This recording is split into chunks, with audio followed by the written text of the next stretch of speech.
Sí, media bastante.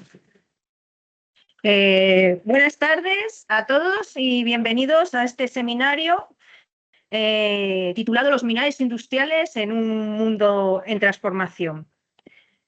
Ahí pueden ver el programa de este seminario. Empezaré yo con una apertura y presentación de la asociación y después hablará de temas de geopolítica. Spanish. This is in Spanish.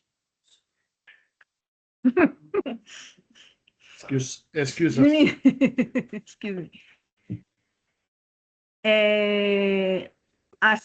Seguimos. Geología y geopolítica, los minerales industriales en el centro de la economía mundial. De eso hablaremos del litio y de la celestina. Ahí están los temas. En primer lugar, para los que no lo sepan, los minerales industriales son aquellas sustancias minerales utilizadas en procesos industriales directamente o mediante su preparación adecuada en función de sus propiedades físicas y químicas y no por la energía generada, como pueden ser los minerales energéticos o por los metales extraídos, el caso de los minerales metálicos. El consumo de los minerales industriales se incrementa en función del nivel de vida y su uso es un índice del desarrollo económico de un país. Como ya sabéis saben algunos de ustedes, se publicó el 3 de mayo de 2024 el Reglamento de Materias Primas Fundamentales, el Critical Raw Materials Act, en la que aparece un listado tanto de varias materias fundamentales y otras, además, que son fundamentales y estratégicas. Es el caso de las dos materias primas minerales que vamos a hablar, el litio, que es fundamental y estratégica, y el estroncio, que es fundamental. Las aplicaciones, en el caso del reglamento, se ha hecho un listado en base a aplicaciones que son prioritarias, que son las energías renovables, la industria digital y sectores del espacio y la defensa. Pero es verdad que existen otros minerales industriales que no están considerados en dicho reglamento y que son de gran importancia desde el punto de vista nacional, europeo, incluso mundial. En algunos de dichos minerales, España tiene un peso preponderante en la industria europea y global.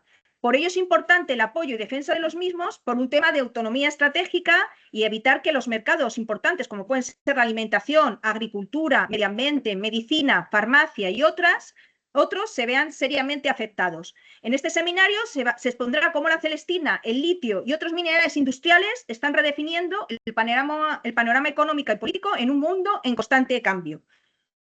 Unos rasgos de nuestro sector, ahí pueden ver que el sector cuenta con una gran diversidad de productos, está compuesto mayoritariamente por pymes, más del 50% de las explotaciones tiene una plantilla entre 1 y 9 trabajadores. ¿Y qué más datos puedo así significativos? Pues la producción representa, con respecto al total de la industria extractiva española, un 25% del valor y emplea en torno al 15% de los trabajadores.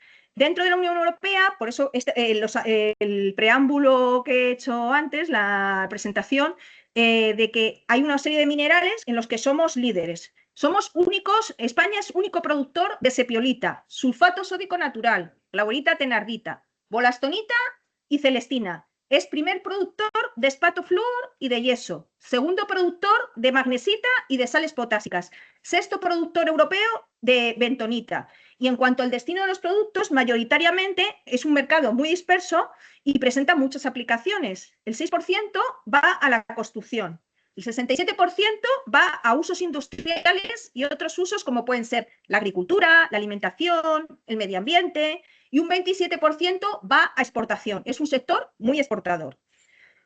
Y ya entrando en lo que es nuestra asociación, AINDES es la Asociación Nacional de Industrias Extractivas y Afines. Es la Asociación Nacional Empresarial de los Productores Españoles de Minerales Industriales, que se creó en 1977. En cuanto a los socios, pues agrupa empresas y entidades individuales o colectivas españolas, cuyo objeto social o fines abarcan la explotación o comercialización de rocas y minerales no metálicos ni energéticos, minerales industriales, o actividades afines o auxiliares a estas. Ahí, como pueden ver, están los 25 socios, que se dividen en socios de número, que son productores de minerales industriales, y después socios colaboradores, que son empresas afines. Y aparte, dentro de los socios productores, tenemos también grupos de empresas. ¿Qué minerales están representados en nuestra asociación? Arcillas rojas y blancas, arcillas especiales atapulgita, bentonita y sepiolita, arenas silíceas y feldespáticas industriales, no son áridos, son industriales, caliza micronizada, carbonato cálcico natural, caolín, celestina, dolomía, dunita, feldespato, florita, leonardita, magnesita, mica, óxidos de hierro, potasa, sal, sulfato sódico natural, glauberita y thenardita, turba, bolastonita y yeso. Como ven, la lista es bastante completa. Las empresas de AINDES representan respecto al total nacional, y ahí ponemos unos ejemplos. Arcillas especiales, el 100% tenemos de los productores de estas arcillas. Dunita, 100%, florita, el 76%, glauberita y thenardita, sulfato sódico natural, 100%, magnesita, el 100%, la mica, el 100%, y la bolastonita, el 100%. Todos estos datos están hechos en base a las estadísticas mineras del 2023 del Mineco. En cuanto a cómo se organiza la asociación, pues tenemos el órgano de gobierno, es la Asamblea General, y está representado por su junta directiva, y tenemos un presidente, un vicepresidente, un secretario y un tesorero, con varios grupos, como pueden ver ahí, de trabajo, como es la alimentación animal, minería y medio ambiente, y un comité de comunicación y marketing. Aparte, participamos en otros organismos que son Cominrock, Primigea, Interal, y somos patronos de la Fundación Minería y Vida.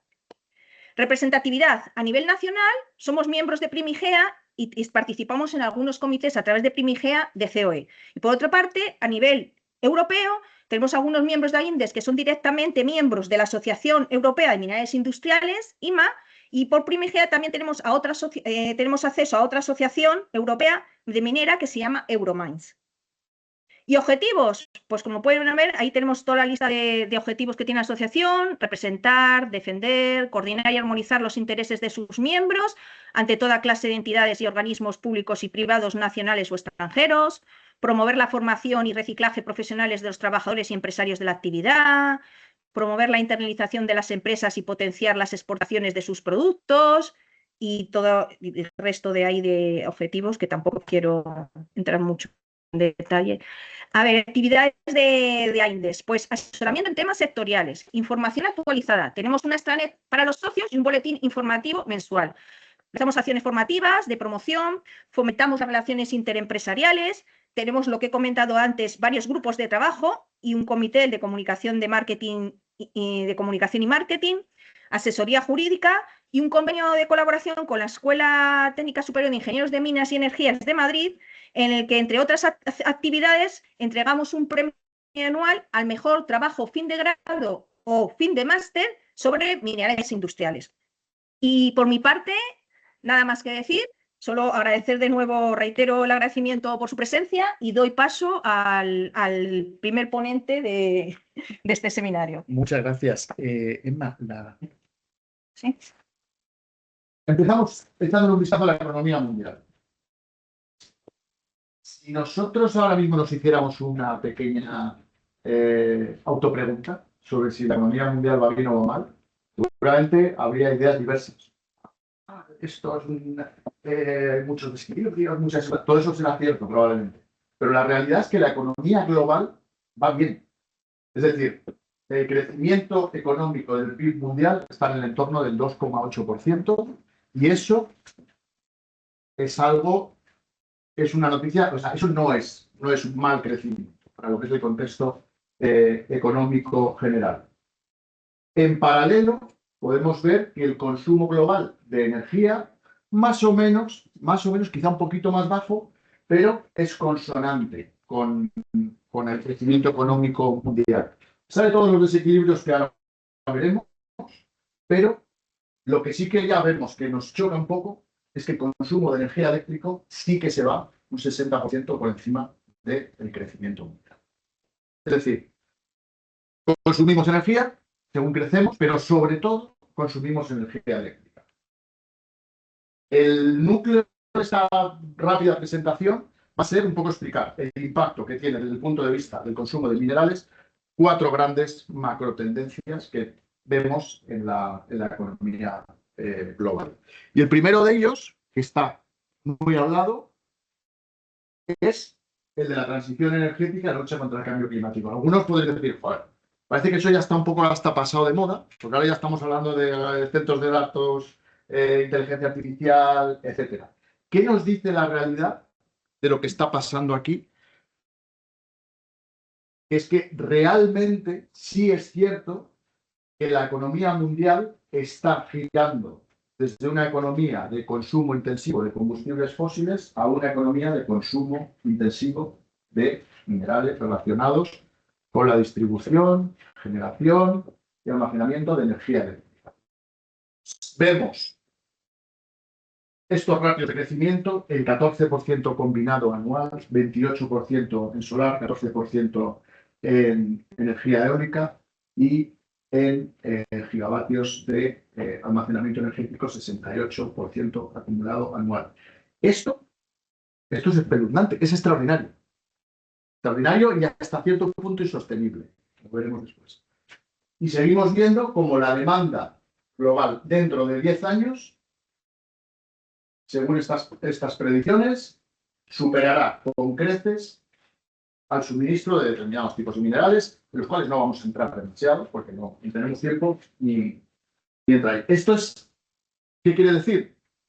Que claramente la economía de la transición energética, la economía de la lucha contra el cambio climático, a pesar de que incluso ahora hay voces que piensan que a lo mejor el CO2 no era tan malo, pero dicho esto, es una realidad. Esto ya es una realidad y nos está condicionando.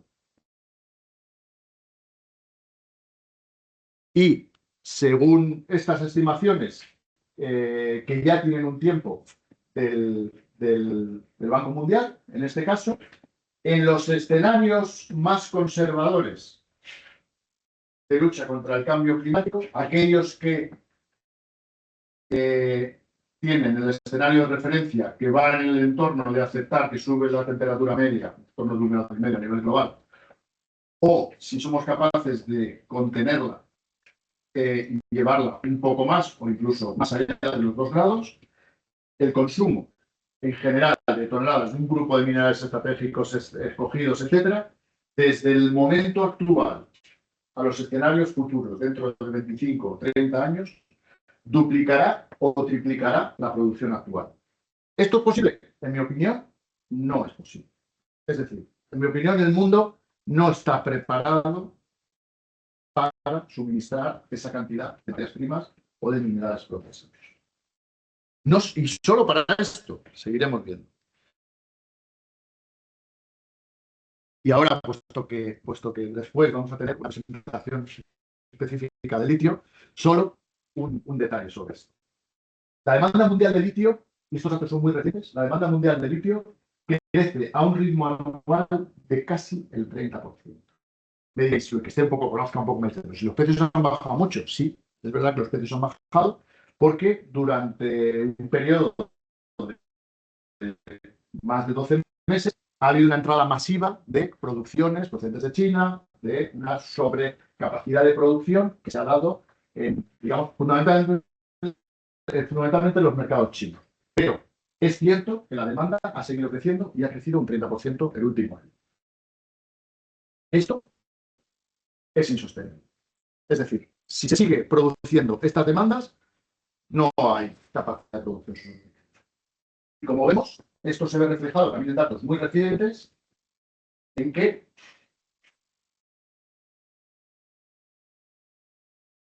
la demanda general de todo tipo de dispositivos está creciendo con un 40% anual. Totalmente. Segunda de las grandes macro tendencias o macro preocupaciones a nivel global y geoestratégico. Defensa, seguridad, etc. También demanda intensiva de minerales. Pero en este caso podemos decir que nos diluye mucho más cómo se va a mover la demanda, la producción y las cadenas de valor de todo esto, porque como entran criterios mucho más de seguridad, etcétera, puede darse el caso que ya siguiendo procesos que no son rentables sean financiados por alguno de los países o alguna de las potencias y distorsionen todo el mercado internacional. No hace falta leer mucho los periódicos para saber que estamos hablando de una media de que los países de la OTAN lleguen a estar el 5% del Producto Interior Bruto. Esto acaba repercutiendo en la cadena de valor de los minerales. Sí. ¿Y de cuáles? Pues prácticamente de los mismos. Metales para superaleaciones, metales básicos también, no solo, y minerales industriales de todo tipo, ¿vale? Fundamentalmente basados en alta tecnología, etcétera. Voy a poner dos ejemplos. Uno del grupo de los platínidos y otro el del grupo de las tierras, sin entrar en demasiado detalle, ¿vale?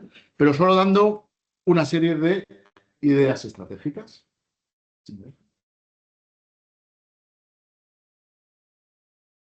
Hablando de los platínidos, ¿podríamos estar muy tranquilos si pensáramos en ellos? Pues yo no lo estaría, porque dependen muchísimo de la geología de una determinada zona del mundo, en este caso, los alrededores de la ciudad norte de Johannesburgo, el cinturón Worcester. Y la República de Sudáfrica, pues es un país con una cierta tendencia a la inestabilidad, ¿vale? El segundo de los grandes productores es Rusia. Pues yo tampoco estaría muy tranquilo si fuera el que depende de los platínidos. Y como tercer factor es que al ser refugio de valor con metales preciosos, también tienden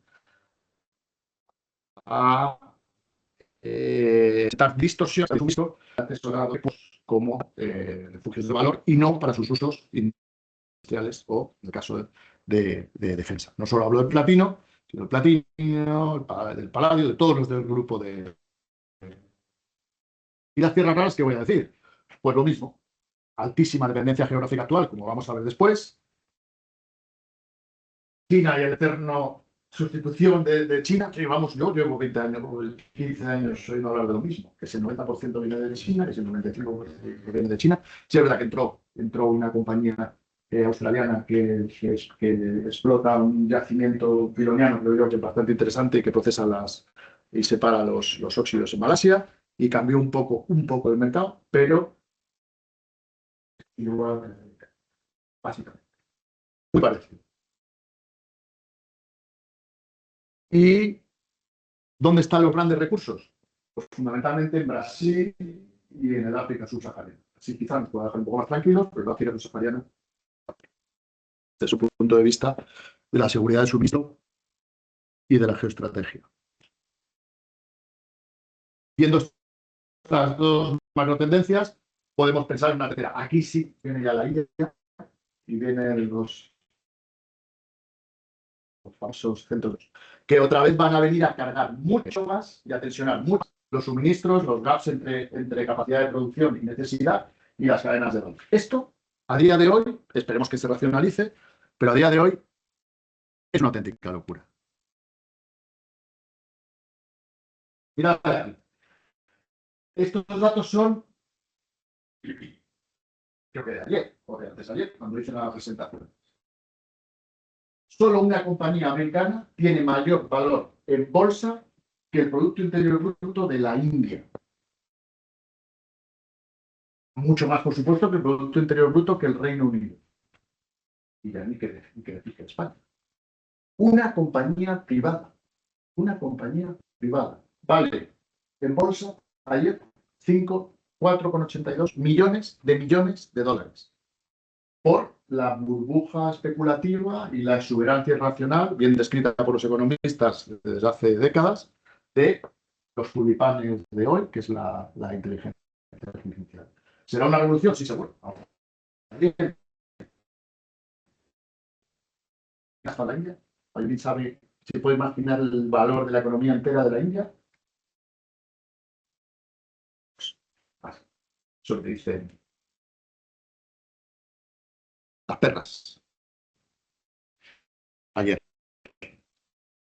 Si hablamos solo de Estados Unidos, estos diferentes colores van por estados. No he puesto la leyenda, pero van por estados. Uno es Texas, otro es Washington, van por algunos de los estados que tienen más centros de datos. Se estima que en gigavatios, aquí tenemos la suerte de tener a la directora de energía del gobierno de Aragón, en gigavatios esperan alcanzar la capacidad en el entorno de 60 gigavatios solo en centros de datos. Esto carga sobre los mismos minerales que hemos visto antes. Por lo tanto, si ya teníamos una dificultad, pues a lo mejor el que ha hecho este número no piensa que hay un señor que detrás tiene que poner una voladura con tiempo para hacer no sé qué. Es decir, y que los proyectos mineros no se desarrollan de un día para otro. Pequeño mapa de la cantidad de centros de datos de las grandes compañías en Estados Unidos. Esto es una explosión. Estados Unidos va a tener un serio problema para poder construir todos esos centros de datos porque le van a faltar una parte importante de todos esos suministros. ¿Qué está ocurriendo?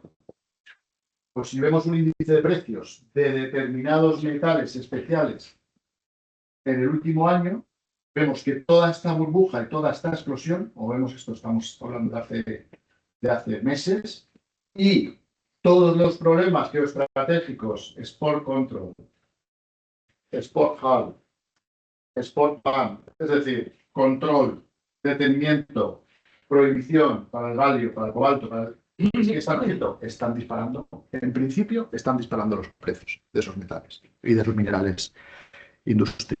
Y aquí tenemos una lista actualizada de todas las restricciones que están planificadas a día de hoy. Fundamentalmente, como veis, son casi todas chinas, algunas filipinas, algunas de la República Democrática del Congo, de Zimbabue, pero que claramente están ya planificando o han puesto nuevas restricciones muy recientemente sobre el comercio de determinados metales o de determinadas materias primas. Si me preguntáis a mi teoría que me lo tendrá que estudiar, yo pienso que hay un componente de batalla o de guerra económica, sí, lo hay, pero no solo.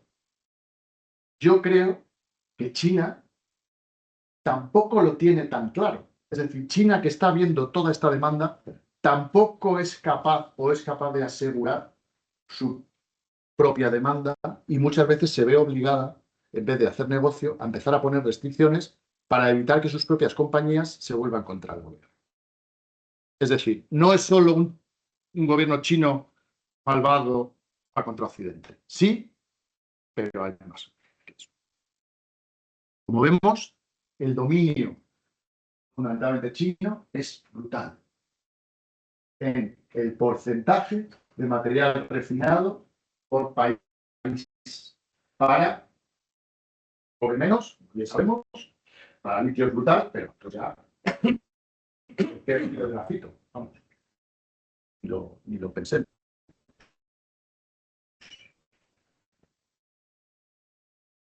Cuando la madre por un reportaje gráfico del New York Times hace más de 10 años sobre las malas condiciones en las que trabajaban los empleados en las minas de China. A partir de ahí se montó una revolución, se cerraron una parte de las instalaciones, pero 10 años después el mundo occidental no ha sido capaz de sustituirlo y seguimos dependiendo del mismo grafito chino, pero ya se nos ha olvidado las fotos del New York Times. Y esto es de hoy. Hoy el Financial Times abre con esto, importado.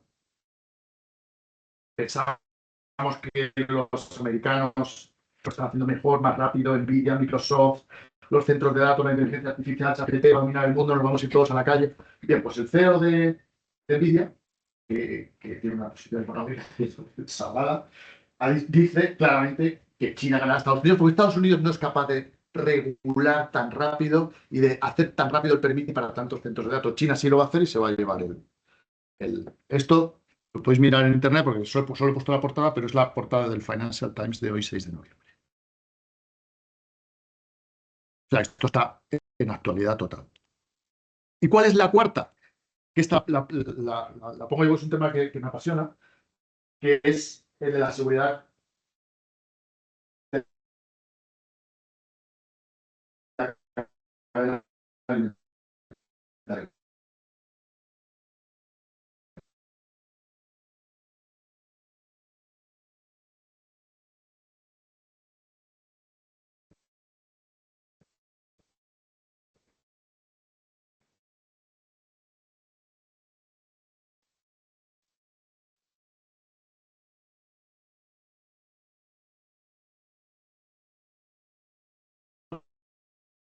Convertido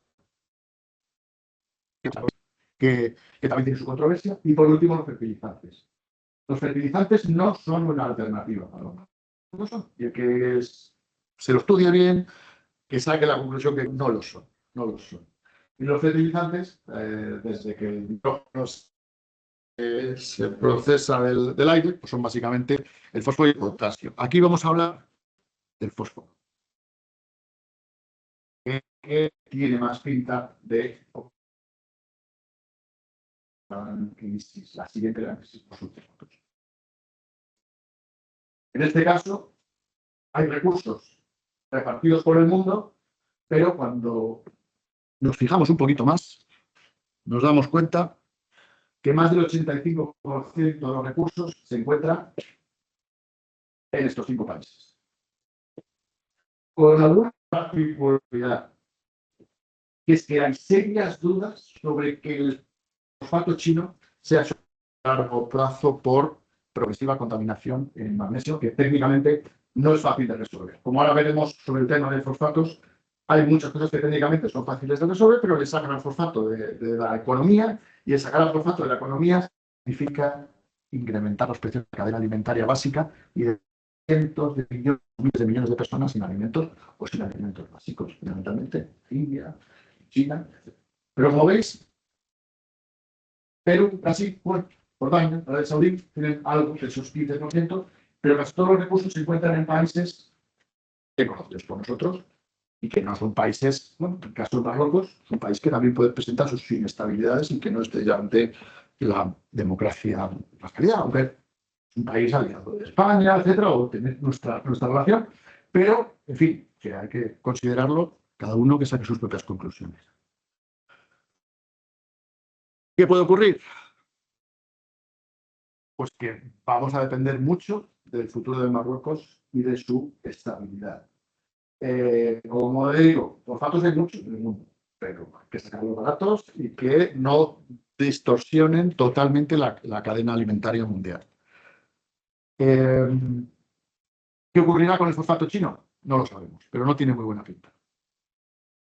El papel de la India, si hubiera el mapa de atrás lo veríais, pero es el país más poblado del mundo y no tiene recursos de fosfato. Esos, por ejemplo, los que si alguno los que hacemos exploración o proyectos por ahí, al final, cuando uno va buscando mármol por el mundo, se encuentra siempre a uno que le dice, pues esto puede ser interesante, pues aquí ya estuvo un italiano, han ido por todos. Pues uno va buscando fosfatos, los indios ya han estado antes. Porque es un país que tiene un problema estructural muy serio con su cadena de valor de fertilizantes. No tiene. ¿Vale? ¿Qué ocurrirá? Pues otra olla a presión. Y, en general, ¿qué ocurrirá con el desarrollo del área del Magreb, que es donde se encuentran fundamentalmente los recursos de fosfatos sedimentarios? Y también el papel de Estados Unidos, que a día de hoy es independiente, pero muy pronto lo va a dejar de ser, porque sigue explotando los recursos que tiene la península de Florida, pero también ellos sí que publican sus datos y está muy reciente, o va a ser muy, muy próxima su agotamiento. Por lo tanto, pues, algunos problemas. Y siempre detrás, la estabilidad de los precios, que a día de hoy está garantizada por un factor: la voluntad del gobierno de Marruecos. Punto. Es el que controla los precios mundiales. Y lo va a seguir haciendo.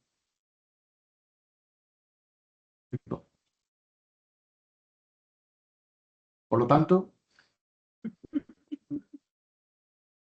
a este señor se le ve como muy líder y tal, pero es para estar preocupado. Es decir, yo creo que debería estar preocupado y está preocupado. Por eso todo lo que hace cuando habita en Ucrania es una de las tierras raras, porque Ucrania probablemente no sabe tierra rara, ni nada que se le parezca.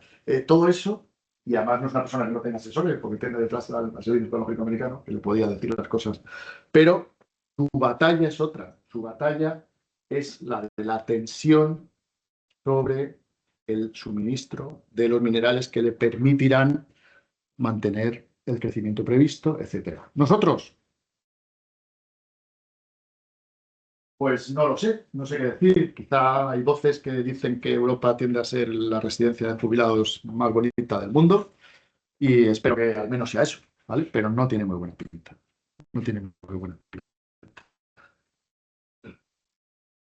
si nos vamos a este que salió en la charla, es muy interesante por la gráfica de la tabla periódica, está bastante clara, ¿no? Está bastante clara y bueno, si hiciéramos un barrido sobre cuáles son fiables o cuáles son democracias o cuáles son un socio a largo plazo, pues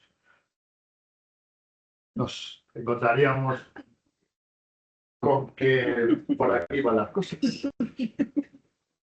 Por aquí van las cosas, no se les ve muy infelices, ¿no? Y bueno, cada uno que saque sus propias conclusiones. Yo me quedaré con las siguientes ideas sobre las 4 macrotendencias que hemos visto. La transición energética a nivel del consumo de minerales, a nivel de la realidad económica, existe, es una realidad, no es una tendencia sobre los papeles, ya está tensionando los mercados de materias primas en el mundo. Estados Unidos y la OTAN, a nivel de defensa y seguridad mundial, van a ser y ya son ultra independientes de China y a futuro, si Dios quiere, menos de África, pero claramente su liderazgo depende de eso, que no van a ser capaces de sostener una industria por ellos solos. La revolución de la inteligencia artificial depende de unas capacidades que día a día son inexistentes. Y si las sumamos a todo lo anterior, totalmente inexistentes. O sea, es imposible. Y existen grandes sombras o riesgos que no se ve sobre la seguridad de la cadena alimentaria mundial, fundamentalmente por lo que ocurra con la letra P, que es la de los fosfatos. Y gracias. Bueno, buenas tardes a todos. En primer lugar, agradecer a INDES la invitación para poder participar en este seminario. Y ya sin más preámbulos, pues voy a hacer presentación del yacimiento de litio de Mina do Ade, en Galicia, en Orense. Yo soy Fernando San Miguel, soy el director de investigaciones mineras del Grupo Sanca y disponemos de un proyecto de explotación de minerales de litio en la zona de Galicia. Entonces, pues bueno, el Grupo Sanca, a través de Recursos Minerales de Galicia, que es una filial del Grupo Sanca, estamos desarrollando el proyecto que se denomina Mina do Ade, en relación con una localidad que está próxima a la explotación minera, que es una parroquia que se denomina allí, aunque el ayuntamiento al que pertenece es Beariz. El Grupo Sanca, bueno, pues es una empresa familiar, para el que no nos conozca, es de capital español y está presente en 10 países y generando valor compartido. La facturación anual pues supera los 1.500 millones de euros. Tenemos más de 4.000 trabajadores entre todas las empresas del grupo y hay más de 60 empresas o sociedades dentro del grupo. Y en cuanto a energía, producción de energías renovables, pues producimos más de 2.000 megavatios hora. Es una empresa diversificada. Por un lado están las energías renovables, como he comentado. Están también los temas de plásticos, de polímeros plásticos y biopolímeros. Están las fibras sintéticas. También hay un sector que se dedica a la agricultura y agroalimentaria. También está la promoción y gestión inmobiliaria, la nutrición vegetal, las infraestructuras logísticas y sobre todo la minería e industria, que es de lo que vamos a tratar hoy. Ahí tenéis un pequeño mapa de España y también un poco de América del Sur y de Europa, con la ubicación de las distintas empresas y sociedades del Grupo Sanca. Como es una empresa que proviene de una familia aragonesa, pues estamos muy radicados en la zona de Aragón, sobre todo, y proximidades. En cuanto a la actividad, tenemos actividad desde la década de los años 50 en el sector de la minería.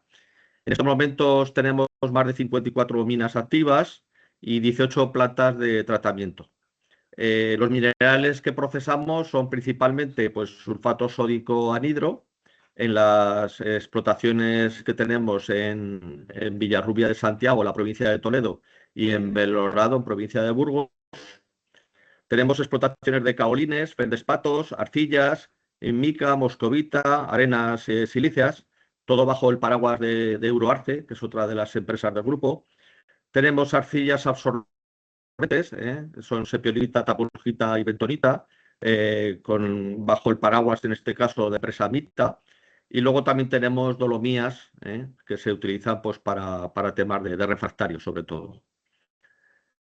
En cuanto ya centrados en el proyecto de mina Doade, pues bueno, la mina Doade es un proyecto de minerales de litio que se sitúa en Galicia, en la provincia de Orense, en las cercanías ya, el límite con Pontevedra.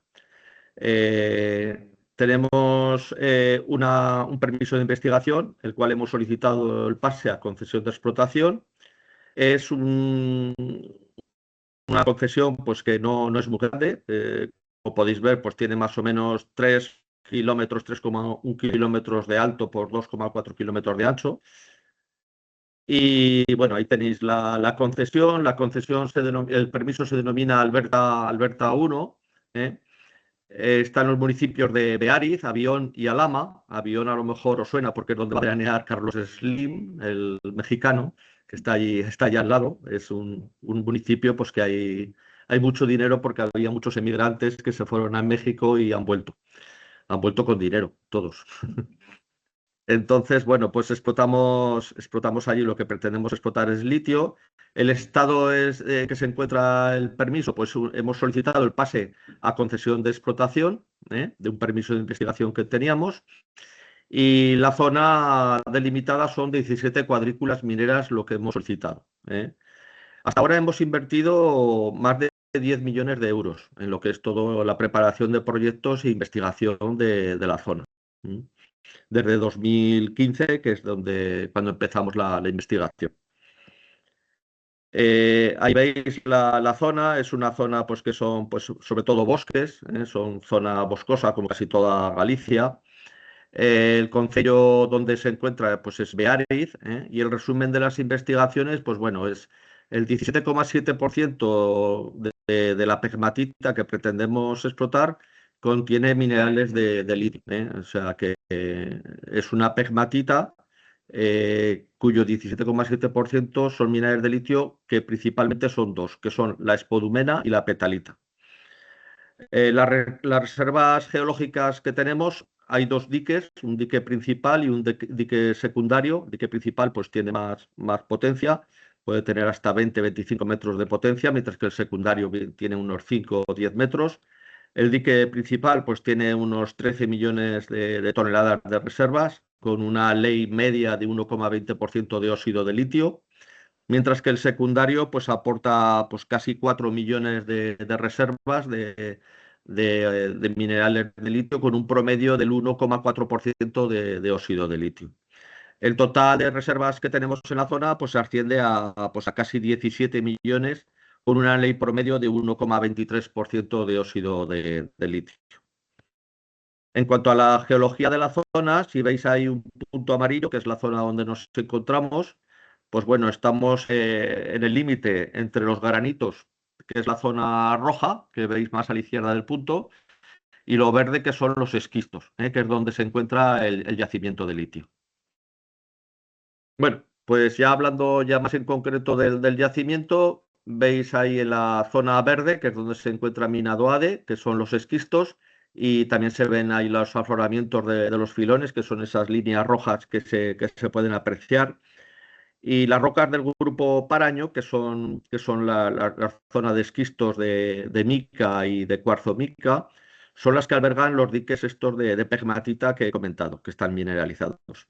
Estas series metasedimentarias pues, tienen un buzamiento casi vertical en algunos casos, y la composición mineralógica de estos esquistos está compuesta, pues como casi todos los esquistos, por cuarzo, moscovita, biotita, granate, turmalina, siendo esta última abundante sobre todo en las proximidades de los contactos con las pegmatitas. En estos esquistos es donde se intruyen durante la orogenia varisca, que es en la arcínica, los granitos y las pegmatitas mineralizadas, que se han formado a partir de los últimos fluidos residuales de la cámara magmática granítica. Es decir, cuando se intruye el granito, pues los fluidos se quedan terminales, que son más volátiles, son los que forman las pegmatitas, buscando siempre la superficie, ¿no? Porque son más ligeros.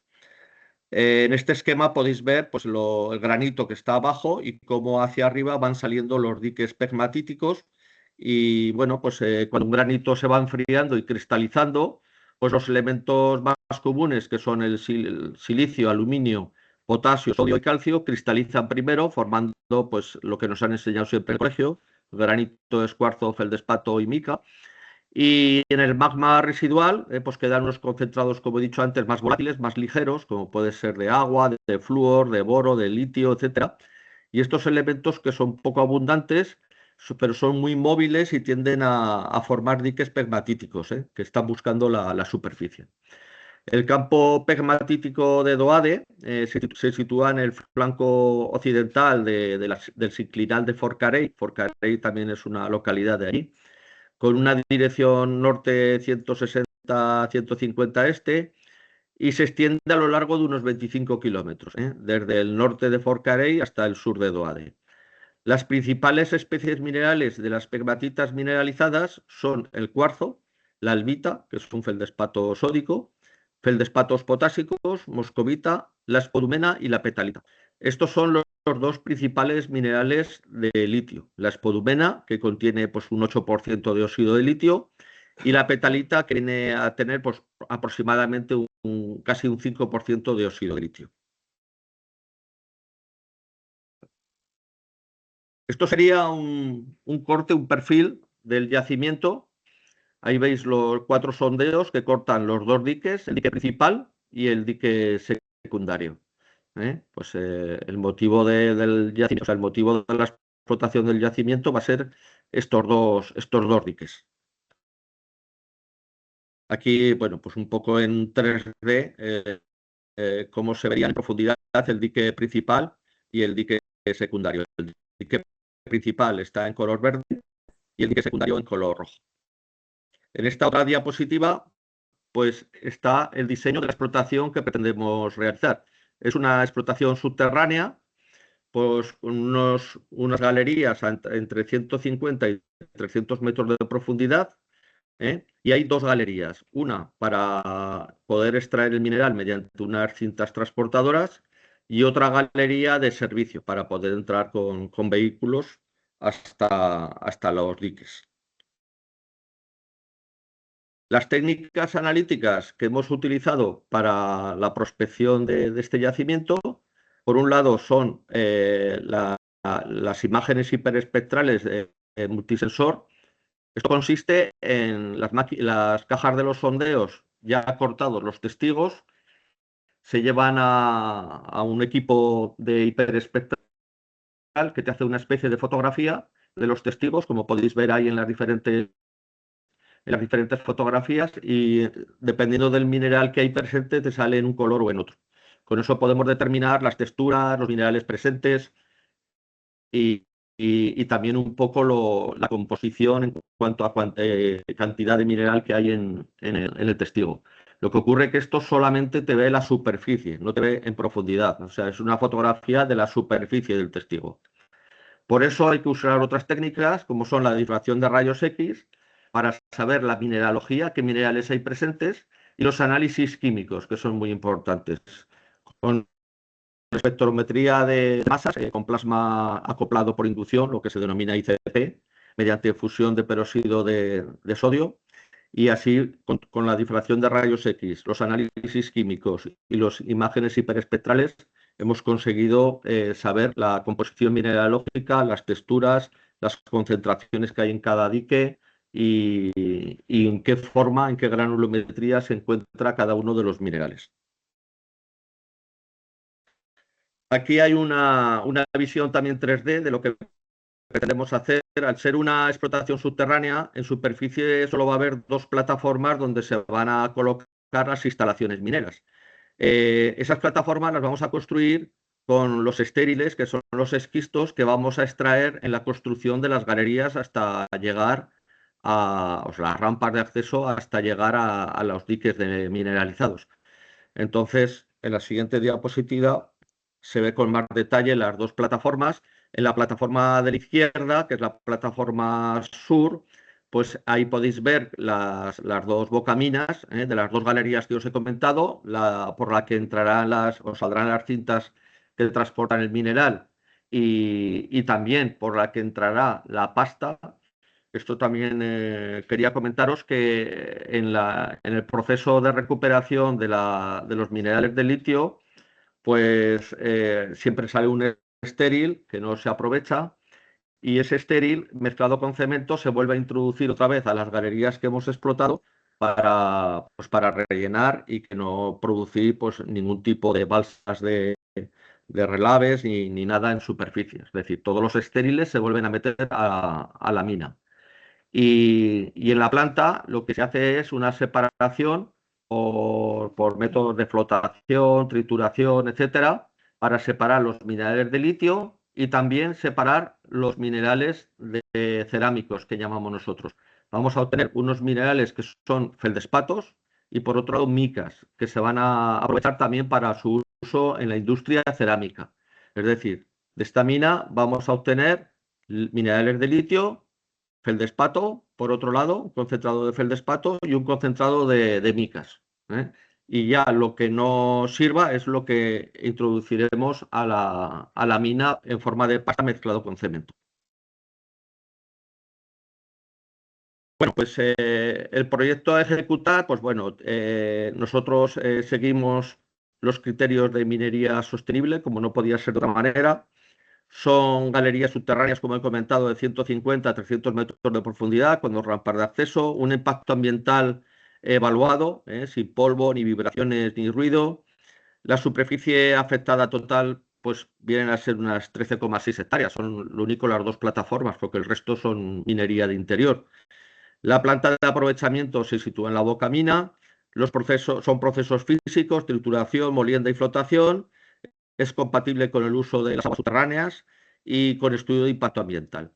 El objetivo, como he dicho, es la obtención a partir de una pegmatita, por un lado, de un concentrado de minerales de litio, spodumena y petalita, por otro lado, de moscovita y por otro lado, de feldespatos. Moscovita y feldespatos para la industria cerámica y spodumena y petalita, pues principalmente para la obtención de litio, para uso sobre todo pues, en baterías, como ha comentado antes Rafael López, para la industria pues de la electrificación de los vehículos. El proyecto es un proyecto completo y avalado técnicamente, de minería interior y transferencia, como he dicho, un estudio de impacto ambiental y también un estudio de impacto económico y social que hemos tenido que realizar, un plan de restauración, los terrenos serán devueltos a sus usos originales u otros especificados, sin afección significativa a las aguas superficiales, instalaciones exteriores de 13,6 hectáreas que se desmantelarán totalmente al final, salvo que los ayuntamientos de la zona pues, quieran quedarse con las plataformas para algún uso. En principio está previsto, cuando terminemos la mina, desmontar las plataformas y volverlas a introducir al interior de las galerías.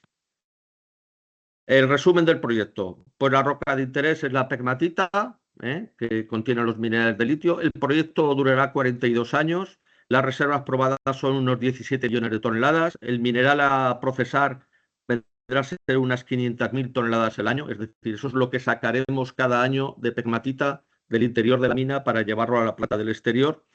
Y en el exterior obtendremos unas 93.000 toneladas de concentrado de minerales de litio, de spodumena y de petalita.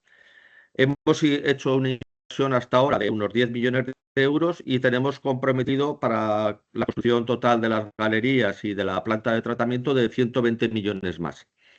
En cuanto a empleos, que es muy importante, sobre todo en aquella zona de Galicia, que pues tampoco hay mucho empleo ni industria en el interior de Galicia, pues se van a generar unos 100 empleos directos y unos 220 indirectos. En total son unos 320 empleos. También comentar que la mina Doade es uno de los 47 proyectos europeos que han sido seleccionados como proyectos estratégicos. Y de ellos, en España es uno de los que se han de los que se han seleccionado. Entonces, ¿qué ventajas tiene el obtener que es un proyecto estratégico por la Unión Europea? Pues en principio la tramitación tiene que ser en un máximo de 27 meses, aunque la legislación nacional ya te dice que son 18, y tienes prioridad a la hora de ser financiado. Bueno, ¿qué vamos a hacer nosotros dentro de todo este tratamiento de litio? Pues nosotros nos vamos a quedar en lo que se ve ahí, en la extracción de mineral y en la mineralurgia, es decir, de obtener un concentrado de litio, de minerales de litio, ¿eh? No vamos a hacer nada más, es decir, solamente vamos a separar los minerales de litio y vamos a vender ese concentrado a la siguiente fase, pero que eso ya es externo, que son empresas que hacen la pirometalurgia o la hidrometalurgia, ¿eh? Y el refinado, la fabricación de componentes de baterías, fabricación de baterías y el consumidor final. Pero eso ya no lo vamos a hacer nosotros. Nosotros nos quedamos solamente, Minado ADE solo va a hacer lo que está en el círculo con guiones discontinuos, ¿eh? El vender un concentrado de minerales de litio. El estado del proyecto actualmente, pues hemos realizado en enero la solicitud de concesión de explotación. Hemos presentado el proyecto el 17 de enero ante la Xunta de Galicia. Hemos presentado el proyecto de explotación, estudio de impacto económico y social, un plan de restauración y una memoria de solvencia técnica y económica. Tenemos la resolución de la Unión Europea como reconocimiento de proyecto estratégico dentro de CRMA. Y la exposición del proyecto a información pública ha estado hasta el 2 de septiembre del 25. En el cuarto trimestre de este año, donde estamos ahora, pues seguimos con la tramitación del proyecto, estudio y contestación a las alegaciones presentadas en el de información pública. También estamos con el diálogo social, con el que nos hemos comprometido, con una mesa de trabajo local, colaboración con los ayuntamientos, asociaciones vecinales, etcétera, y también poniendo medidas de compensación. Hemos obtenido el premio de la Fundación Minería y Vida como proyecto social y de comunicación en participación en la comunidad local. Y en 2026 esperamos respuesta administrativa según los plazos legales, que son 18 meses para la concesión de explotación. Seguiremos con los avances técnicos, con la definición del diseño de planta, definición de procesos y definición del proyecto constructivo. En cuanto al cronograma, pues la primera tramitación en 2025, tramitación de pase a concesión, preparación de la mina en 26-27, construcción de la planta de procesado, en el 28 hasta el 68, apertura de mina y puesta en marcha de producción y nada más. Eso es todo. Ya lo tienes preparado. Bueno, buenas tardes. Pero, pues, No hace falta juntar. Vale. lo único, a ver si tenemos que terminar. Sí, sí. Yo quisiera agradecer, Dinette, por haberme invitado a este evento y tocar las gracias a los titulares de Mina Aurora por haberme permitido preparar y hablar de este tema. Es una mina que se demarcó en 1938. Yo no voy a hablar de geología, sino un poco, pero vamos a hablar un poco de lo que es el estroncio, antes de meternos en la historia de lo que es la historia de la mina, ¿no? Porque el estroncio se ha puesto ahora de moda. Somos el único país de la Unión Europea productor. En principio las reservas son importantes. Hay dos minas, Mina Aurora y una que está al sur, que es Montevives, que es Escúzar, perdón. Pero el estroncio en España se viene explotando, os digo, desde el año 38. ¿Para qué sirve el estroncio? Porque muchas veces nos hablan de muchos minerales, no sabemos para qué valen las cosas que dejan de valer, ¿no? Pero el estroncio, el primer uso que tuvo fue para pirotecnia. El color, ese carmín fuerte de los fuegos artificiales, está hecho con nitrato de estroncio. Hombre, se gastan muchos cohetes en las fiestas, pero sobre todo se gasta en pirotecnia militar. Las trazadoras, misiles trazadores.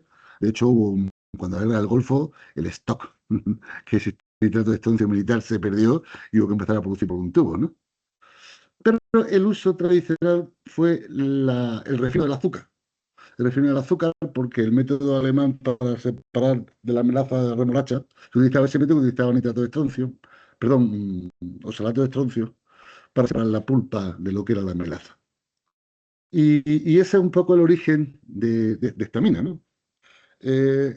Mina Aurora está en un cerro que se llama el Cerro de Montevive. El Cerro de Montevive está en la Vega de Granada. Es una especie de monte isla, tiene 170 metros de altura y separa las tierras fértiles de la Vega al norte de lo que es la comarca del Temple al sur.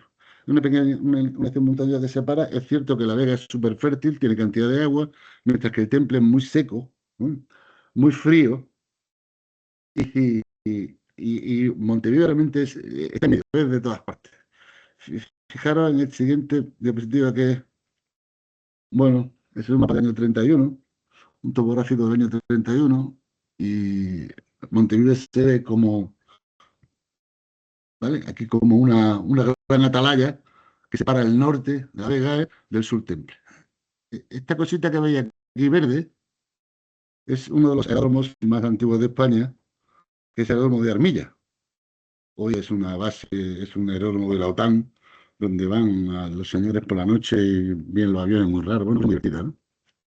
Pero vamos a lo que es Montevideo, ¿no? El Cerro de Montevideo, como he dicho, es una colina que tiene esa altura.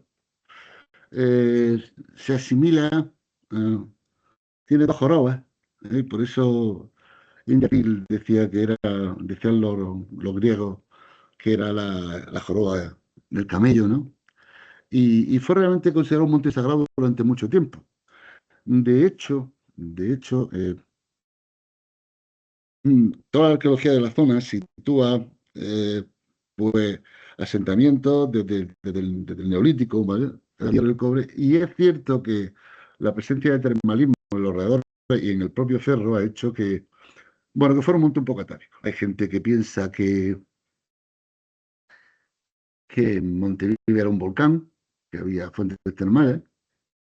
Hay gente que dice que en Montevideo había un asentamiento, había un castillo templario, cosa complicada, porque los templarios en esta época esto era totalmente emiral, ¿no? Era musulmán. Por fin, había nombre por ahí. Lo que sí que es cierto que hay una cueva, que es la Cueva del Santo, con una galería que tiene esa forma que ve a la derecha, que de alguna manera no está clara la edad de la galería, no está bien estudiada y no se sabe qué datación puede tener. Sí que es cierto que hay un conjunto de galerías en la zona que yo pienso que han sido cráteres para agua, ¿no? La zona era muy seca en esa zona y entonces las galerías de Levante han sido una tradición, ¿no? La historia minera de, de lo que es el Cerro de Montevideo. Bueno, sí que es cierto que cuando se toma Granada por Reyes Católicos se hace muchos repartimientos de tierra y muchos repartimientos de minas, ¿eh? Quizá los más importantes, los más conocidos son los del Marquesado del Cenete y los hierros del Marquesado y las fundiciones del Marquesado son, pero el oro también empieza a moverse en el Geril y en la zona, bueno, pues como el monte tenía esa forma, tenía esa historia, pues hubo muchos pedimentos y muchas regalías en la zona. Sí que es cierto que Madoff no habla de ningún tipo de mina, pero sí habla del termalismo. Y la bocamina que él habla sigue existiendo en la parte más alta del cerro. Ahí, donde está esa encina, que sigue estando, ahora la veremos, ah, hay una cima termal.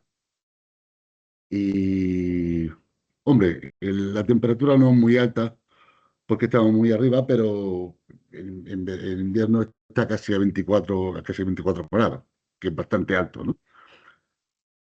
Hay vapores, pero en fin, para todo el mundo ha habido nombre e historia. Y eso ha sido un poco lo que le ha dado el mito del cerro, que si era o dejaba de ser un volcán y tal, ¿no?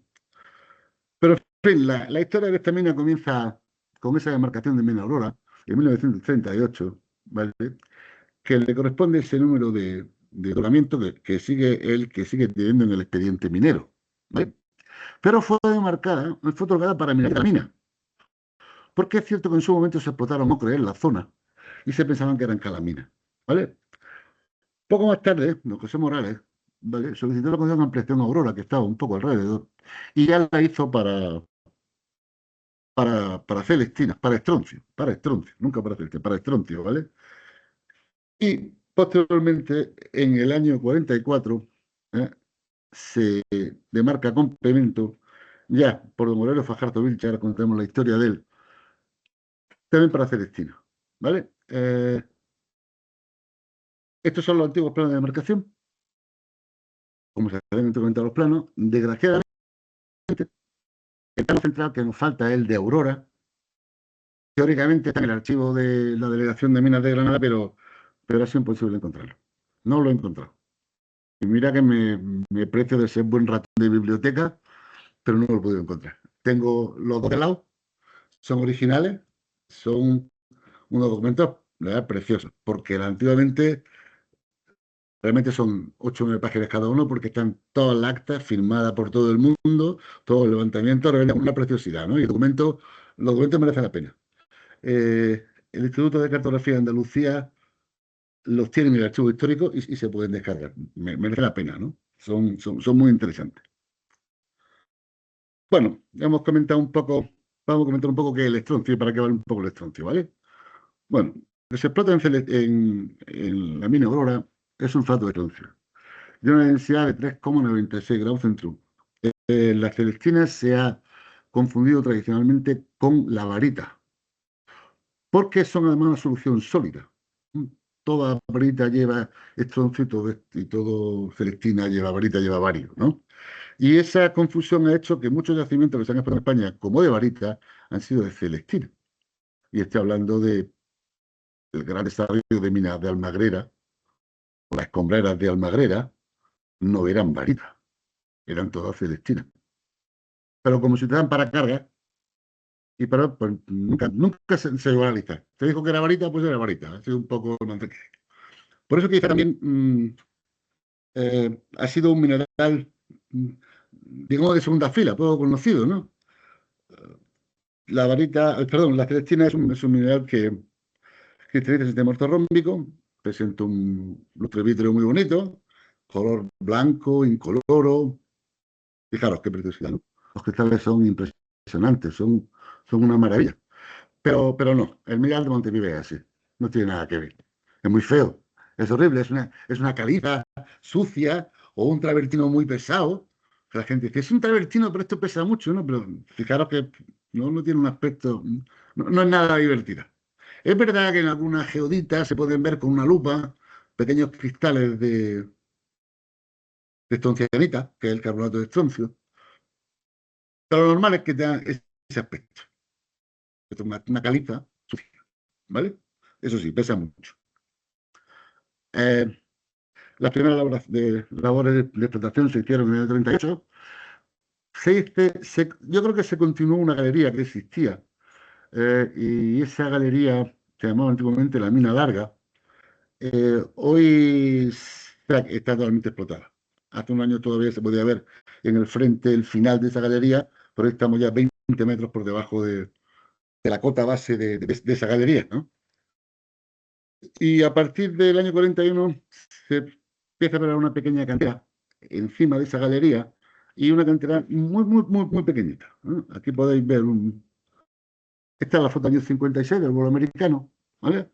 Y yo he colocado ahí un poco donde está esa canterita y la situación de la mina, de la mina larga, ¿no? Esta fue la producción que hubo del año 41 hasta el 44 y el valor de la producción en pesetas, ¿no? Fue el comienzo de la explotación, ¿no? Pero sí,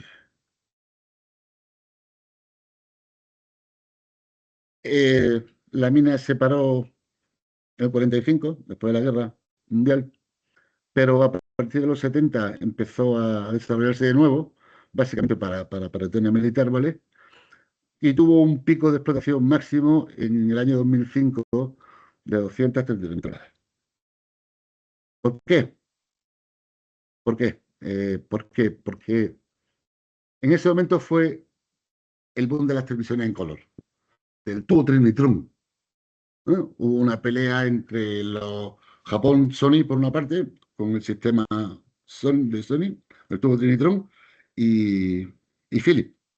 Philips utilizaba para su pantalla carbonato de bario y Sony utilizaba carbonato de estroncio, que era mejor y absorbía más rayos X.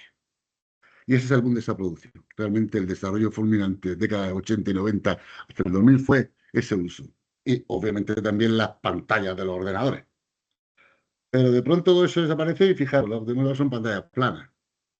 Son pantallas planas. Y entonces, pues digamos que cayó todo el tema, vino a bajar producción. Pero como la gente se reinventa y, y el mercado es muy, muy divertido, muy activo, pues empezaron a trabajar en otros sectores. Básicamente en el de los motores cerámicos. Todos tenemos en casa una batidora, ¿verdad? Todos los coches nuevos llevan elevadores eléctricos, cierre centralizado, limpia parabrisas, todo lleva limpia parabrisas. Muchos de los que hay aquí tienen en su casa una Thermomix, ¿no? Antiguamente hasta molillos de café. Bueno, pues esos motores están hechos con esa ferrito de estroncio. Es un imán cerámico permanente que pesa menos que el hilo dulce, sale más barato y sobre todo es permanente. Entonces, es un mineral que está mucho más cerca nuestra de lo que puede parecer. En ese uso sigue habiendo prioridad. Se utilizó en su momento también para la electrolisis del zinc. Y hoy, con el desarrollo de la energía, la nueva energía y la descarbonización, los motores de los molinillos eléctricos, además de gadolinio, para duplicar la capacidad de generación magnética de los imanes, los motores llevan ese ferrito de estroncio. Entonces se han reinventado y luego veremos una gráfica cómo los precios han ido variando, pero vuelven a subir. La pandemia también hizo mucho daño en este tema, pero ha funcionado. Pero volviendo al tema de la mina, ¿no? De la nuestra, fijaros desde la foto anterior a esta, cómo varía el tamaño de la explotación. Uy, 5 minutos, vamos rápido. Vale. Esto fue el año 85, se os da cuenta cómo ha ido subiendo. Este el año 97, el 2007, y aquí veis un poco cómo la producción a nivel mundial ha ido variando. La gráfica de arriba es España y el mundo tiene España. La de abajo es en la segunda década, porque la gráfica se me iba, ¿no? España, y esta es un poco la producción de Mina Aurora, ¿vale? Desde que empieza a trabajar en el 70, ese desarrollo, ¿vale? Unos pequeños periodos de parón, hasta el año 99. ¿Por qué hasta ese año? Porque en ese año empieza a funcionar la otra mina clandestina de represión de Granada, que es de Solvay. Bueno, ahora se llama Candelium. Entonces muchas veces es difícil separar de la producción de una mina de otra, porque Montevive, Minora, ha vendido mucho mineral de escombrera a Candelium, a Solvay, para flotarla cuando a ellos les faltaba producción. Es cierto que el mineral de Montevive en algunos sitios tiene un poco más de bario del que el mercado admite. El mercado no admite más del 2% de bario en el producto final. Pero hay zonas que no tienen ese bario, ¿vale? Y entonces se han comprado. Y entonces es difícil muchas veces separar la producción de una empresa y de la otra. Pero esto yo quería contarlo porque es divertido cómo se desarrolla la sociedad, ¿no? José Manuel Guerrero, un señor de Granada, que por un fotógrafo alemán que él conoció, le comentó que había una mina que era importante, que había una cosa que se llamaba, que pesaba mucho y que se podía explotar. Y él pidió ese denuncio, ¿vale? Pero este hombre no era un, bueno, era un práctico de minas, pero... y entonces salió con un industrial granero, que era don Aurelio Fajardo Vilches, que se dedicaba a las maderas y a los temas inmobiliarios, pero tenía capital, y entonces se aliaron para poner en desarrollo de la mina. Ellos se ponen en contacto con la familia Bruno, que estaba en Madrid, y ahí empieza el primer desarrollo, que fue la venta para refinar el azúcar en Alemania. La relación de la familia Bruno y la familia Fajardo se centra cuando muere José Morales. Su mujer hereda las participaciones y a su vez ella se las vende a la familia Bruno y a la familia Fajardo, hasta que en el año 2014 la familia Bruna compra el total de las participaciones y ahora mismo es la titular de toda la sociedad y de todas las pertenencias mineras. ¿Vale? Eso desde el 38, ¿vale? Estamos en el 25. Esto hemos pasado aquí. Esto lo hemos visto antes ya, ¿no? Vale. Bueno, a partir del 69, la explotación se hace a cielo abierto, se volaba un poco. ¿Y cómo se separaba el mineral? Pues se hacía selección manual. Si lo decimos en inglés, hand sorting, queda mejor, ¿no? Pero realmente lo que había era, pues si me dejaron una parva, como si fuera de bentonita o de sepiolita, y en esas parvas, pues la gente, los mineros, iban con un capacho, cogían una piedra, esta pesa, la echo al capacho, esta no pesa, se queda abajo. Ese capacho lo echaba en un dumper pequeñito y ese dumper iba luego a una machacadora, esa machacadora luego una criba y mirar para allá. La selección manual daba un 92% mínimo de la. ¿Qué pasa? Cuando la piedra no es muy grande, pues la diferencia de densidad no eres capaz de apreciarla. ¿Eso qué significa? Sigue habiendo escombreras con el 80%, con el 70%. Claro, esta minería, que es muy simple, pero realmente no hacían mucho más. ¿Vale? De esos montones, de esos dumpers se llegaba a la molienda y se vendía a los productores. Pues realmente, a partir del año 2014 eso no funciona y hay que empezar a cambiar porque el Solvay está dando más calidad, porque el mercado requiere más producción y entonces se empiezan a hacer estudios de separación. Cómo funcionar. Actualmente se trabaja hay preparado una planta de medio denso y un sistema de espirales y funciona bastante bien en función de la granulometría que quieren los clientes, pues se utiliza un sistema. Se está preparando ya la planta definitiva industrial y se están relevando muchas de las escombreras. Es cierto que del año 2010, sobre todo de 2005, se hicieron muchas investigaciones en la zona más importante, se hizo mucha investigación minera, muchísimos sondeos para poder ubicar bien la zona y sobre todo irse a la zona de máxima calidad, porque en ese momento no había una posibilidad de separación industrial, ¿no? Pero hoy por hoy, lo que es esto, ¿vale? Esa es una foto aérea del yacimiento actualmente. El cerro sigue estando, ¿vale? Esto no lo vamos a comer entero, porque toda la zona no tiene calidad, con lo cual se va a quedar igual. Ese material se mueve, pasa por el ciclón y se funciona, ¿no? Bueno, aquí os comento, para ver rápido, cómo han ido variando las superficies afectadas, ¿vale? Hasta la actualidad. Me limita a pintar escombreras, ¿vale? Pues fijaros, desde el 77, ¿eh?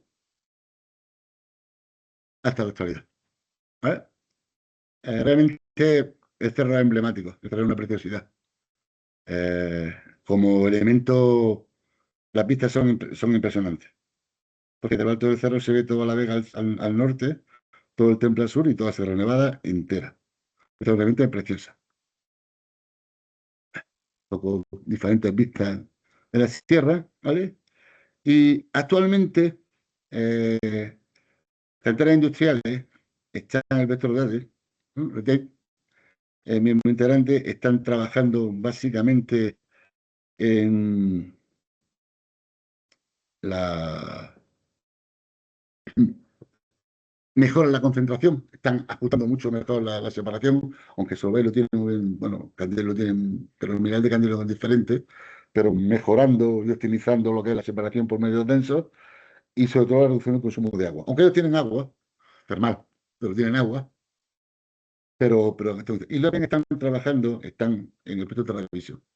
En este proyecto están junto con gente de Huelva. Fundamentalmente lo que están haciendo es trabajando en temas de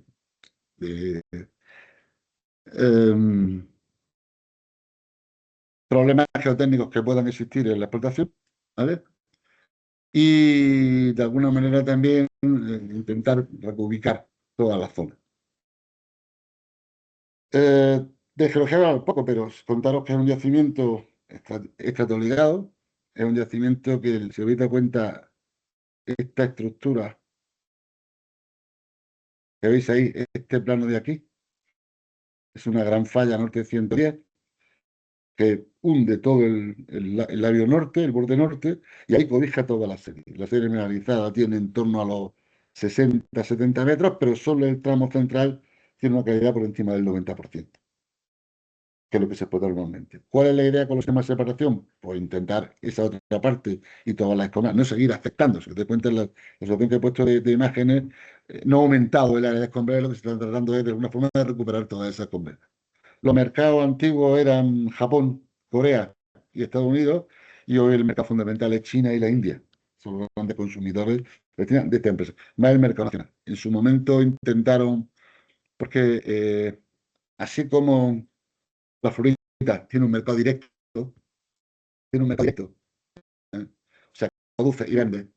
La Celestina no tiene un consumidor directo, sino que tiene un consumidor químico primario, que es el que transforma el sulfato a carbonato. Y desde el carbonato se hacen todos los productos. El cloruro, el nitrato, el saferrito. Entonces, realmente los que marcan los precios son los que tienen la fábrica de carbonato. Ahora mismo solamente hay fábricas en Alemania y en China, obviamente. Corea la cerró porque ya no utilizan este tipo de pantallas. Y México, que México depende un poco del problema de México, de los minerales de México, es que tiene mucho vario. Y me dicen que corte ya, pues muchas gracias. Bueno, muchas gracias a todos los asistentes. Ha sido comprimido, pero entendemos que interesante. A vuestra disposición. Muchas gracias por asistir. Gracias.